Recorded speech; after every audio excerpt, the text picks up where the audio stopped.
L'un des élus territoriaux, Albert Likouvalou, est le président de la commission permanente de la nouvelle mandature. Une CP qui représente de manière équilibrée l'ensemble des circonscriptions du territoire.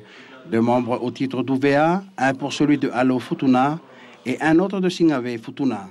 Des élus qui font partie de la nouvelle majorité et qui ont un rôle important dans les décisions.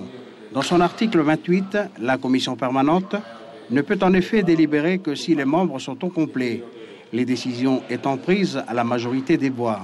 En cas de partage, la voix du président est prépondérante, mais en cas d'absence, et quelles qu'en soient les raisons, la présidence est assurée par le secrétaire.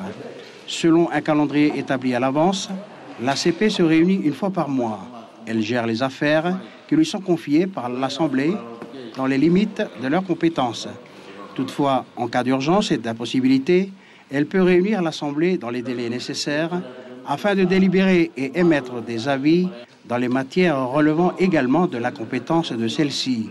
Cela concerne notamment les affaires qui lui sont soumises par le chef du territoire après avis du conseil territorial. 2 jours avant la première séance, l'ordre du jour de chaque session est transmis au chef du territoire.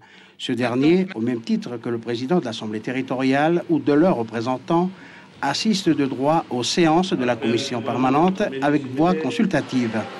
La CP possède également une autre compétence. Si elle le souhaite, elle peut entendre toute personne susceptible de l'éclairer sur une ou plusieurs affaires inscrites à l'ordre du jour. Enfin, à l'issue de chaque session ordinaire de l'Assemblée territoriale, la commission permanente établit un rapport sur l'ensemble de ses travaux et transmet un exemplaire à chaque élu et au chef du territoire.